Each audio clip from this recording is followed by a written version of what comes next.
তো সরকার বিকল্প বাজারে দিয়েছে, সরকার বিকল্প সাশ্রয়ী করার উদ্যোগ নিয়েছে। এবার আপনাদের পালা, আমাদের পালা যে আমরা প্রত্যেকে ব্যক্তিগত জীবনের অভ্যাসটা বদলাবো। বাজারে গেলে 10টা তরকারি 10টা পলিথিন ব্যাগে না এনে আমরা আমাদের বাপদাদাদের মতন একটা ব্যাগ নিয়ে যাব, সেখানে নিয়ে আসবো।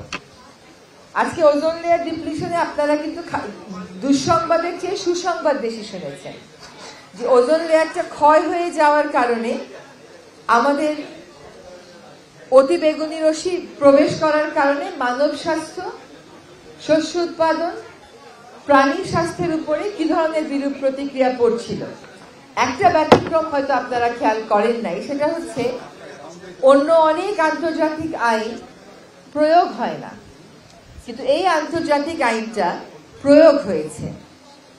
এই আন্তর্জাতিক আইনটা প্রয়োগ হওয়ার একটা বড় কারণ হচ্ছে যে এই ওজোন লেয়ার ক্ষয়িত হয়ে যাওয়ার কারণে সবচাইতে বেশি ঝুঁকির মধ্যে পড়ছিল কিন্তু কিছু উন্নত দেশের নাগরিকেরা। যখন গ্লোবাল স্ট্যান্ডার্ডের কথা আসে আমরা খুব খুশি যে ওজোন লেয়ারটা একটা ইতিবাচক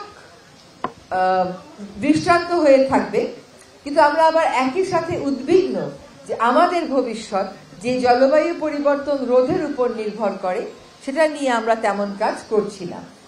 ওজোন লেয়ারে দেখবেন বিশ্বের এমন কোন রাষ্ট্র নেই যেটা স্বাক্ষর করে নাই।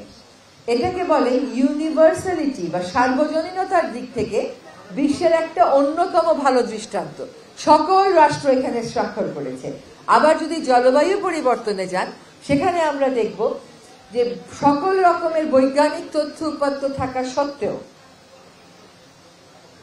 বিজ্ঞান যারা খুব ভালো বুঝে, ইংরেজিও যারা খুব ভালো বোঝে, তারা ওই আইন থেকে বা ওই আইনের যে প্রাতিষ্ঠানিক আয়োজন, ওই আইনের যে প্রয়োগের আয়োজন, সেখান থেকে নিজেদেরকে সরিয়ে নেন। এটা দুঃখজনক। আশা করি ওজোন লেয়ার নিয়ে যে আন্তর্জাতিক আইনটা আমরা প্রয়োগ করতে সফল হয়েছি সকলে মিলে, সেটার দৃষ্টান্ত ধরে আমরা অন্যান্য আন্তর্জাতিক আইন প্রয়োগে এগিয়ে যাব।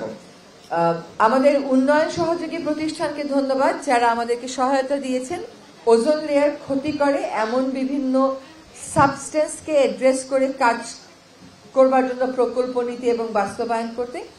পরিবেশ অধিদপ্তরের সকল সহকর্মীকে ধন্যবাদ, কারণ তারা এই কাজটা রিলিজিয়াসলি করতে পেরেছে, কারণ অ্যাডিকুয়েট ফ্লো অফ ফান্ডও ছিল এবং টেকনোলজিক্যাল অ্যাসিস্ট্যান্সও ছিল। ফলে আমরা একটা সুখবর আজকে আপনাদেরকে দিতে পেরেছি।